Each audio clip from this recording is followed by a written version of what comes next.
ওয়া খাবানা والشكر لمن صور حسنا وجمالا فرد صمد عن صفة الخلق بريء رب أزلي خلق الخلق كمالا এইজন্য মিয়ারা আপনাদেরকে বলি কি বলি বলে জান্নাতের যতগুলো টিকিট আছে কাইটা রাখেন আপনার আমল কবুল হইতেও পারে আবার নাও হইতে পারে কিন্তু আপনি যদি দেখেন আপনার পোলাটা কাজে লেগে গেছে ওই কপাল বড় কপাল হয়ে যাবে ওই ভাগ্য বড় ভাগ্য হয়ে যাবে ওই ভাগ্য দিয়া কি লাভ ছেলেকে কষ্ট করে ডাক্তার বানাইলেন কিন্তু ডাক্তার ছেলের চেহারাটা আপনি না দেখে মরে গেলেন ওই ভাগ্য দিয়া কি লাভ ছেলেকে ইঞ্জিনিয়ার বানাইলেন ছেলে ইঞ্জিনিয়ার হইতে হইতে 40 বছর বয়সে ইঞ্জিনিয়ার হয় পরিপূর্ণ ইঞ্জিনিয়ার হইতে কয় বছর লাগে বলে 40 বছর লাগে পরিপূর্ণ ইঞ্জিনিয়ার পরিপূর্ণ প্রফেসর হইতে 40 বছর বয়স লাগে তো এই 40 বছর বয়সে যাইয়া আপনার সন্তান ডাক্তার হয়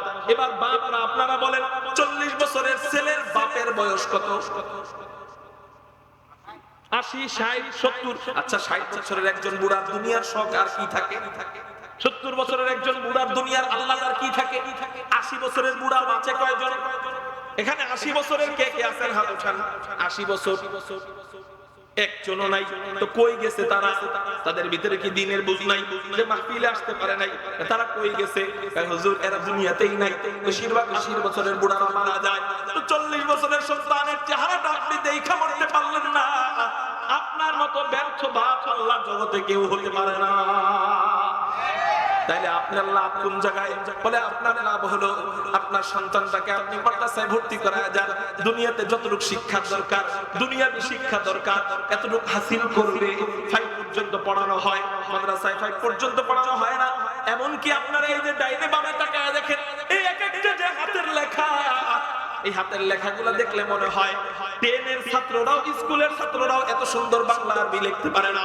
এত সুন্দর ইংরেজি লিখতে পারে না আপনারা এখানের কথা বাদ দেন আপনারা ঢাকা শহর যাইবেন গলিতে গলিতে দেখবেন স্কুলের ছেলেরাও আর্ট করছে এই যে 5 তারিখ গণঅভ্যুত্থানের পরে হাসিনা দেশ থেকে পলায় যাওয়ার পরে পলায় গেছে পালায় যাওয়ার পরে রাগ করবেন না স্কুলের ছেলেরাও আর্ট করছে মাদ্রাসার ছেলেরাও আর্ট করছে আশ্চর্য হয়ে যায় বেশিরভাগ স্কুলের ছেলেদের আর্টগুলো এমন মনে হয় অঙ্ক খাতার মধ্যে 1 এর ছাত্ররা দাগায় রাখে 2 এর ছাত্ররা যেমনে দাগায় রাখে প্লেয়ার ছাত্ররা যেমনে দাগায় রাখে বেশিরভাগ ক্ষেত্রে আর্টগুলো দেওয়ারের মধ্যে এমনি করে রাখছে ভাই আমি স্কুলকে খাটো করতেছি না আমি স্কুলকে ছোট করতেছি না আপনি যে বুঝান যে স্কুলে পড়লে দুনিয়া বেশি শিখে মাদ্রাসায় পড়লে দুনিয়া শিখে না দুনিয়া যদি এতই বেশি শিখে আপনি এবার ঢাকা শহরে যাইবেন গলিতে গলিতে লিখবেন আরবি গ্রাফিতি লেখা এই আরবি গ্রাফিতি কাঁচা হাতের কাজ তারপরেও এত সুন্দর হয়েছে মনে হয় যেন এক একটা ছবি তুইলা ফ্রেমে বানায় রাখা যায় আপনার বিশ্বাস না হইলে এই যে ছাত্ররা যে লেখছে এ তো অন্য কোন মাদ্রাসা ছাত্র লেখে নাই এ তো হলি কোরআন এবং স্কুল এন্ড কলেজ যে মাদ্রাসা এই যে আপনাদের মাদ্রাসা ছাত্ররা লেখছে এই লেখা কত চমৎকার লেখা বলে এগুলা আপনাদের বাড়িতে ফ্রেমে সাজায় রাখতে পারবেন বলে দুনিয়াবি শিক্ষা অর্জন হয় মাদ্রাসায় আবার আখিরাতে শিক্ষা অর্জন হয় তাহলে কেন আমার সন্তানকে আমি মাদ্রাসায় পড়াবো না জান্নাতে যাওয়ার যতগুলা টিকিট আছে সবগুলা টিকিট কাইটা রাখা বুদ্ধিমানের কাজ সবগুলা টিকিট কাইটা রাখা কিসের কাজ বলেন বুদ্ধিমানের সব টিকিট কাইটা রাখতে পারে আপনার আমল কবুল হইতেও পারে নাও হইতে পারে এই যে আমার আগে আমাদের প্রিয় সেরেতা হযরত ওয়ালা দামাত বরকাতুহ আলোচনা করলেন মুসলিম শরীফের হাদিস বললেন যে কোন ব্যক্তি যদি 10 দিরহামের মধ্যে 9 দিরহাম হালাল আর 1 দিরহাম হারাম এই এরকম 10 দিরহাম দিয়ে কাপড় পরে নামাজ পড়ে নামাজ কবুল হবে তো কোন কারণে যদি দেখেন হাসরের ময়দানে আপনার নামাজ কবুল হয় নাই আপনার রোজা কবুল হয় নাই আপনার হজ কবুল হয় নাই আপনার যাকাত কবুল হয় নাই আপনার কোন নেক আমল আল্লাহ কবুল করেন নাই কোন না কোন কারণে আপনি আটকায় গেলেন তাহলে আপনার উপায় কি হবে মনে করেন আল্লাহ আপনাকে বলবে যে তোর কোন আমল কবুল করা হয় নাই যা জাহান্নামে চলে যা ফেরেশতার গলার মধ্যে লোহার শিকল আগুনের শিকল বাইদা আপনাকে জাহান্নামের দিকে টানতে থাকবে। আপনি মনে করবেন আল্লাহ তো দস্তখত দিয়ে দিছে, আল্লাহ তো সিগনেচার দিয়ে দিছে, আমি জাহান্নামী হয়ে গেছি। তো জাহান্নামের দিকে ফেরেশতারা আপনাদেরকে টাইনা টাইনা নিবে। এই মুহূর্তে আপনি যদি জান্নাতের আরো কিছু অগ্রিম টিকিট কাইটা রাইখা যান, যেটা নিজের কোনো নেক আমল না, আপনি একটা সন্তানকে আলেম বানায় গেছেন, আপনি একটা সন্তানকে হাফেজ বানায় গেছেন, মনে করেন আপনার নেক আমল আল্লাহ কবুল করেন নাই, কিন্তু একটা সন্তানকে কষ্ট করে আলেম বানাইছেন, একটা সন্তানকে কষ্ট করে হাফেজ বানাইছেন। ওই আলেমকে আল্লাহ কি বলবে জানেন নাকি? নবীজি হাদিসের মধ্যে বলেন, قال رسول الله صلى الله عليه وسلم يشفع يوم القيامة ثلاثة। নবীজি বলেন তিন ব্যক্তি হাসরের ময়দানে সুপারিশ করার অনুমতি পাবে। চিৎকার দিয়ে বলেন কয় ব্যক্তি অনুমতি পাবে? তিন ব্যক্তি নবীজির পরে আল্লাহ নবীজিকে শাফাআতে কুবরার অধিকারী করবেন। একমাত্র নবীজি সর্বপ্রথম সুপারিশ শুরু করবেন। আদম বলবে ইয়া নফসি নফসি, মুসা বলবে ইয়া নফসি নফসি, ঈসা বলবে ইয়া নফসি নফসি, ইব্রাহিম বলবে ইয়া নফসি নফসি, জাকারিয়া বলবে ইয়া নফসি নফসি, সবাই বলবে ইয়া নফসি নফসি। একটা মাত্র জবান দিয়ে আওয়াজ বের হবে ইয়া উম্মতি ইয়া উম্মতি ইয়া উম্মতি ইয়া উম্মতি। জোরে বলা যায় না আল্লাহু আকবার। শাফিঈ রোজে জাযা ওয়া খতিবে আম্বিয়া, শাফিঈ রোজে জাযা ওয়া খতিবে আম্বিয়া, সাহিবে হাউজো নিওয়াজিল খুদা রোজে আজিদ, রহমাতুল লিল আলামিন খান দশ খুদা বন্দে করিম, রহমাতুল লিল আলামিন খান দশ খুদা বন্দে করিম, خلق خلق قول فعل هدي ستب حميد وما أرسلناك إلا رحمة للعالمين। কারো জবান যেন বন্ধ থাকে না, চিৎকার দিয়ে বলেন না সাল্লাল্লাহু আলাইহি ওয়াসাল্লাম। সরকারে কায়নাত রাহমাতুল লিল আলামিন আহমদ মুজতবা মুহাম্মদুর রাসূলুল্লাহ সাল্লাল্লাহু আলাইহি ওয়াসাল্লাম। আল্লাহ পাক রব্বুল আলামিন নবীজিকে সর্বপ্রথম শাফাআতে কুবরার অধিকারী করবেন, সর্বপ্রথম সুপারিশের অনুমতি দিবেন। নবীজি যখন সুপারিশ করা আরম্ভ করবে, সুপারিশ করার পর কিছু মানুষ জান্নাতি হয়ে যাবে না? নবীজির সুপারিশের পরে কিছু মানুষ জান্নাতি হয়ে যাবে না? ওই কিছু মানুষদের থেকে আল্লাহ তিন ধরনের ব্যক্তিকে যাচাই বাছাই করবেন। এই তিন প্রকার ব্যক্তিকে আল্লাহ আরো সুপারিশের অনুমতি দিয়ে দিবেন। এক প্রকার ব্যক্তি হলো আরো আল আম্বিয়া, নবী ছাড়া অন্যান্য আম্বিয়া কেরামগণকে সুপারিশের অনুমতি দেওয়া হবে। দুই নম্বর প্রকার ব্যক্তি হলো আল উসুম্মাল উলামা, উলামায়ে কেরামদেরকে আল্লাহ সুপারিশ করার অনুমতি দিবেন। তিন প্রকার ব্যক্তি হলো সুম্মা শুহাদা, আল্লাহর রাস্তায় জিহাদ করে যারা শহীদ হয়ে যায়, আল্লাহ পাক রব্বুল আলামিন ওই শহীদদেরকেও সুপারিশ করার অনুমতি দিয়ে দিবেন। নবীজি এই তিন প্রকার ব্যক্তির ব্যাপারে বলেন ইউশাফাউ ইয়াউমুল কিয়ামাতি সালাতাতুন, এই তিন ব্যক্তিকে সুপারিশের অনুমতি দেওয়া হবে। এই তিন ব্যক্তি সুপারিশ করবে। এক নাম্বার হলো আল আম্বিয়া, দুই নাম্বার সুম্মাল উলামা, তিন নাম্বার সুম্মা শুহাদা। এবার মনে করেন আপনি ওই যে আপনার যে আমল আল্লাহ কবুল করেন নাই, আপনার হজ কবুল হয় নাই, আপনার যাকাত কবুল হয় নাই, আপনার নেক আমল কোনো কিছুই কবুল হয় নাই, কোনো না কোনো কারণে আপনি আটকে গেলেন। আল্লাহ আপনাকে এই দিক দিয়ে পাঠাবে, যা জাহান্নামে যা, ওই দিক দিয়ে আপনার আলেম সন্তানটাকে পাঠাবে, যা যা যা, তোর যেই কয়জন মনে চায় ওই কয়জনকে নিয়ে জান্নাতে ঢুকে যা। আলেম সন্তানের সাথে আপনার সাক্ষাৎ হবে। আলেম বলবে বাবা তুমি কই যাও? আপনি বলবেন বাবা আল্লাহ তো আমাকে জাহান্নাম দিয়ে দিছে। আলেম বলবে তুমি মালিক রে চিনো নাই? ওই মালিকের এক নাম রহমান, এক নাম রহিম। আল্লাহ একদিক দিয়ে তোমার ভয় দেখায়, আরেক দিক দিয়ে তোমার জন্য রহমতের বার্তা দিয়ে পাঠায়। ওই আলেম ফেরেশতাদেরকে বলবে থাইমা যাও, আল্লাহ আমাকে অনুমতি দিছে, আমি আলেম হইছি, এইজন্য আমার বাবার ব্যাপারে সুপারিশ করব। এই তো আলেমের কথা। এবার আমি যদি আমার একটা সন্তানকে কোরআনুল কারীমের হাফেজ বানাইতে পারি তো কি হবে? নবীজি বলেন ক্বালা রাসূলুল্লাহ সাল্লাল্লাহু আলাইহি ওয়াসাল্লাম মান ক্বারাআল কুরআন ফাস্তাযহারাহু হারামাহু ফাআহাল্লা হালালাহু। কোন ব্যক্তি যদি কোরআন পড়ে এবং কোরআনকে সমাজে প্রতিষ্ঠিত করে, অর্থাৎ কোরআন কারীমের হাফেজ হয় এবং হালাল হারাম মাইনা চলে, নবীজি বলেন আদখালাহুল্লাহুল জান্নাহ, আল্লাহ এই কোরআনের হাফেজকে জান্নাতে প্রবেশ করাবেন। শুধু জান্নাতে প্রবেশ করাবেন তাই নয়, নবীজি হাদিসের মধ্যে বলেন ওয়াশাফাউ ফি আশারাতিন মিন আহলি বাইতিহি ক্বাদ ওয়াজাবাত লাহুমুন নার। নবীজি বলেন তার আহলে বাইত যারা, তার পরিবারের লোকজন সদস্য যারা, অর্থাৎ সে যে কয়জনকে মহব্বত করে, সে যে কয়জনকে চিনে, এমন ব্যক্তিদের মধ্য থেকে 10 জন জাহান্নামীকে ওই হাফেজকে বলা হবে যা এইরকম 10 জন জাহান্নামীকে সুপারিশ করে জান্নাতে নিয়ে যা। আরো আস্তে করে সুবহানাল্লাহ, আল্লাহু আকবার। এবার ওই হাফেজ সন্তান যাবে, যা বলবে আব্বু তোমারে কই নেওয়া হয়? আব্বা বলবে বাবা আবার তো জাহান্নামে নেওয়া হয়। হাফেজ বলবে আরে আল্লাহ তো রহমান, আল্লাহ তো রহিম। আগে ছোটকালে দেখতাম সন্তান বেশি অপরাধ করলে বাপ ভয় দেখাইতো লাঠি দিয়া, ওই দিক দিয়ে কানে কানে ফিস ফিস করে মাকে কি যেন বলতো। পরবর্তীতে বুঝতে পারতাম কি বলছে। বাপ মাকে বলতো, বাপ তার বিবিকে বলতো যে আমি আমার ছেলেকে পিট্টি দেখানোর ব্যাপারে ভয় দেখাবো, শাসনের ক্ষেত্রে ভয় দেখাবো, কিন্তু আমি যখন লাঠি দিয়ে আঘাত করতে যাব তুমি লাঠি ধুইয়া ফেলবা।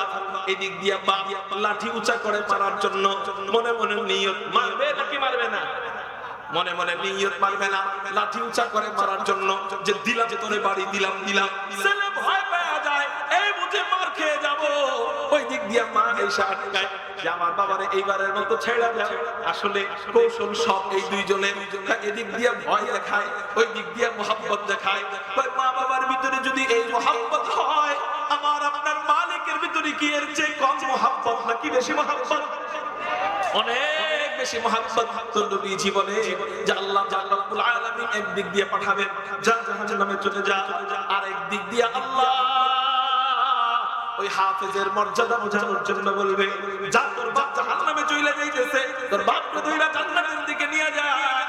ওই হাফেজ বাচ্চা যাবে, যা বলবে আব্বা কই যাও? আব্বা বলবে বাবারে আমারে তো জাহান্নামে নিয়ে যায়। হাফেজ বাচ্চা বলবে তুমি কি আল্লাহকে চিনো না?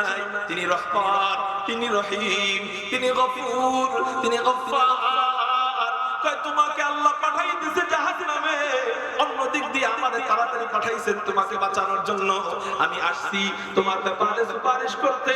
চলো আপু তোমার ব্যাপারে সুপারিশ কইরা তোমার জান্নাতে তোমাকে ঢুকাইয়া দে।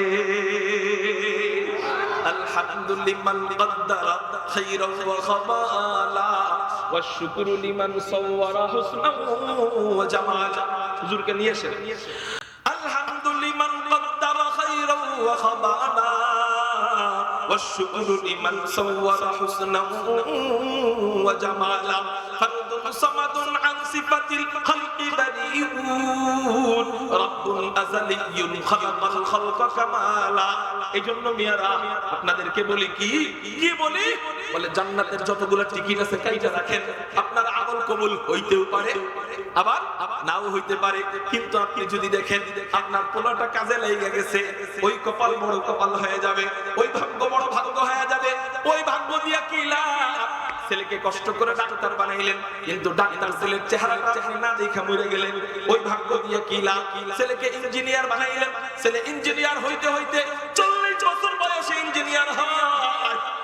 পরিপূর্ণ ইঞ্জিনিয়ার হইতে কয় বছর লাগে বলেন? 40 বছর লাগে। পরিপূর্ণ ইঞ্জিনিয়ার, পরিপূর্ণ প্রফেসর হইতে 40 বছর বয়স লাগে। তো এই 40 বছর বয়সে যাইয়া আপনার সন্তান ডাক্তার হয়। এবার বাবারা আপনারা বলেন 40 বছরের ছেলের বাপের বয়স কত? 80, 60, 70। আচ্ছা 60 বছরের একজন বুড়া দুনিয়ার শখ আর কি থাকে? 70 বছরের একজন বুড়ার দুনিয়ার আল্লাহ আর কি থাকে? 80 বছরের বুড়া বাঁচে কয়জন? এখানে 80 বছরের কে কে আছেন হাত উঠান। 80 বছর একজনও নাই। তো কই গেছে তারা? তাদের ভিতরে কি দিনের বুঝ নাই যে মাহফিলে আসতে পারে নাই? তারা কই গেছে? হুজুর এরা দুনিয়াতেই নাই। বেশিরভাগ 80 বছরের বুড়ারা মারা যায়। তো 40 বছরের সন্তানের চেহারাটা আপনি দেখা মরতে পারলেন না। আপনার মতো ব্যর্থ বাপ আল্লাহ জগতে কেউ হতে পারে না। তাইলে আপনার লাভ কোন জায়গায়? বলে আপনার লাভ হলো আপনার সন্তানটাকে আপনি মাদ্রাসায় ভর্তি করায় যান, দুনিয়াতে যতটুকু শিক্ষা দরকার, দুনিয়াবী শিক্ষা দরকার, এতটুকু হাসিল করবে। 5 পর্যন্ত পড়ানো হয়, মাদ্রাসায় 5 পর্যন্ত পড়ানো হয় না। এমনকি আপনারা এই যে ডাইনে বামে তাকায় দেখেন, এই এক একটা যে হাতের লেখা, এই হাতের লেখাগুলো দেখলে মনে হয় 10 এর ছাত্ররাও, স্কুলের ছাত্ররাও এত সুন্দর বাংলা আরবি লিখতে পারে না, এত সুন্দর ইংরেজি লিখতে পারে না। আপনারা এখানের কথা বাদ দেন, আপনারা ঢাকা শহর যাইবেন, গলিতে গলিতে দেখবেন স্কুলের ছেলেরাও আর্ট করছে। এই যে 5 তারিখ গণঅভ্যুত্থানের পরে হাসিনা দেশ থেকে পলায় যাওয়ার পরে, পালায় না, পলায় গেছে, পালায় যাওয়ার পরে রাগ করবেন না, স্কুলের ছেলেরাও আর্ট করছে, মাদ্রাসার ছেলেরাও আর্ট করছে। আশ্চর্য হয়ে যায়, বেশিরভাগ স্কুলের ছেলেদের আর্টগুলা এমন মনে হয় অঙ্ক খাতার মধ্যে 1 এর ছাত্ররা দাগায় রাখে, 2 এর ছাত্ররা যেমনে দাগায় রাখে, প্লেয়ার ছাত্ররা যেমনে দাগায় রাখে, বেশিরভাগ ক্ষেত্রে আর্টগুলা দেওয়ারের মধ্যে এমনি করে রাখছে। ভাই আমি স্কুলকে খাটো করতেছি না, আমি স্কুলকে ছোট করতেছি না, আপনি যে বুঝান যে স্কুলে পড়লে দুনিয়া বেশি শিখে, মাদ্রাসায় পড়লে দুনিয়া শিখে না, দুনিয়া যদি এতই বেশি শিখে, আপনি এবার ঢাকা শহরে যাইবেন, গলিতে গলিতে লিখবেন আরবি গ্রাফিতি লেখা। এই আরবি গ্রাফিতি কাঁচা হাতের কাজ, তারপরেও এত সুন্দর হয়েছে মনে হয় যেন এক একটা ছবি তুইলা ফ্রেমে বানায় রাখা যায়। আপনার বিশ্বাস না হইলে এই যে ছাত্ররা যে লেখছে, এ তো অন্য কোন মাদ্রাসা ছাত্র লেখে নাই, এ তো হলি কোরআন এবং স্কুল এন্ড কলেজ যে মাদ্রাসা, এই যে আপনাদের মাদ্রাসা ছাত্ররা লেখছে, এই লেখা কত চমৎকার লেখা। বলে এগুলা আপনাদের বাড়িতে ফ্রেমে সাজায় রাখতে পারবেন। বলে দুনিয়াবী শিক্ষা অর্জন হয় মাদ্রাসায়, আবার আখিরাতে শিক্ষা অর্জন হয়, তাহলে কেন আমার সন্তানকে আমি মাদ্রাসায় পড়াবো না? আজকে কারা কারা ওয়াদা দিতে রাজি আছেন যে হযরত হাসরের ময়দানে আমি আমার সুপারিশকারী রেখা যাব নিজের ঘর থেকে? আমি আপনার জন্য সুপারিশ করতে পারবো কিনা জানি না, আমি নিজেই জান্নাতি হইনি না হই সন্দেহ, ঠিক না ঠিক? আপনি আমার জন্য সুপারিশ করতে পারবেন কিনা জানি না, কিন্তু নিজের ঘর থেকে যদি একজন মাদ্রাসার ছাত্র রাখা যায়, নিজের ঘর থেকে যদি একজন আলেম রাখা যায়, নবীজির কথা মোতাবেক ওই আলেম আমার ব্যাপারে সুপারিশ করবে, ওই আলেম বাপের ব্যাপারে সুপারিশ করবে, ওই আলেম মায়ের ব্যাপারে সুপারিশ করবে। নবীজির কথা মোতাবেক একজন হাফেজ যদি রাখা যায়, ওই হাফেজ তার মায়ের ব্যাপারে সুপারিশ করবে, তার বাবার ব্যাপারে সুপারিশ করবে। এরকম করে করে ওই হাফেজ 10 জনকে নিয়ে জান্নাতে চলে যাবে। আজকে কারা কারা ওয়াদা দিতে রাজি হযরত ওইরকম সুপারিশকারী আমি বানায় রেখা যাব দুনিয়ায়?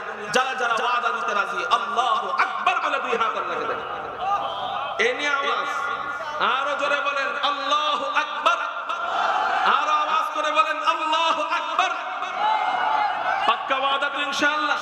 আগামী 10 বছর পরেও যদি আপনাদের সাথে দেখা হয়, আপনার হাফেজ সন্তানটারে নিয়ে দেখা করতে পারবেন না ইনশাআল্লাহ। আপনার আলেম সন্তানটাকে নিয়ে আল্লাহ যদি আমারে বাঁচায় রাখে, বুড়া হওয়ার পরেও যদি আপনার সাথে দেখা হয়, পারবেন না ইনশাআল্লাহ হাফেজ সন্তানটারে নিয়ে দেখা করতে ইনশাআল্লাহ। আল্লাহ যেই কথাগুলো বললাম আমাদেরকে বুঝবার, আমল করবার তৌফিক দান করুক বলি আমিন। হায় হায় আমি তো মার খাবো, কারণ আমরা ওজোর কেউ হুনে না, আমরা ওজোর দিলে মনে করে মিছা কথা। নিয়ে আসেন আপনি বুঝার চেষ্টা করেন। আলহামদুলিল্লাহ, খেয়াল করেন আপনারা যে এত বড় বড় হুজুর পাইছেন, আপনারা যে এত বড় বড় হুজুর পাইছেন, এটা আপনাদের কেমনে কমাল হয়েছে আমি জানি না। এই ছোট একটা জায়গায় আমাদের ঢাকায় এই সমস্ত ওলামায়ে কেরাম গেলে ইজতেমার মতো কায়েম হয়ে যায়, ইজতেমার মতো। অথচ এই জায়গায় আপনারা বেশি আলেম পান তো, ব্রাহ্মণবাড়িয়া আলেমের শহর, এই জন্য মনে হয় আলেমের কদর কম। লোক কোথায়? আপনারা সকলে বসে যান, বয়ান শুনলে বুঝবেন বয়ান কেমন। আল্লাহ আমাদেরকে বুঝার আমল করার তৌফিক দান করুক। আমি আগেই আপনাদের কাছে ক্ষমা চাইছি। আসসালামু আলাইকুম ওয়া রাহমাতুল্লাহি। এই পরশু দিনের দাওয়াত দিয়ে গেলাম। ওই আমাদের সকলের শ্রদ্ধাভাজন আলেম এবং বড়দের দোয়ার ফসল আমাদের মুফতি ইউসুফ বিন ইকবাল ভাই, ওনার মাদ্রাসা কোথায় জানো? কুন্ডা। এখানে 2 দিন ব্যাপী মাহফিল, সম্ভবত আগামীকাল এবং পরশু, এই 2 দিন ব্যাপী মাহফিল। আল্লামা নুরুল ইসলাম ওলি পুরি হাফিজাহুল্লাহ, আল্লামা মুস্তাকুন নবী কাসিমি দামাত বারাকাতুল আলিয়া, আরো অনেক বড় বড় ওলামায়ে কেরাম আছেন, এর মধ্যে আমি আপনাদের ছোট ভাই থাকবো, ওখানে বয়ান করবো ইনশাআল্লাহ। আল্লাহ যদি সুস্থ রাখে পরশুদিন আমি থাকবো ইনশাআল্লাহ। আপনারা সকলে যাবেন তো ইনশাআল্লাহ? আসসালামু আলাইকুম ওয়া রাহমাতুল্লাহি ওয়া বারাকাতুহু। ভাই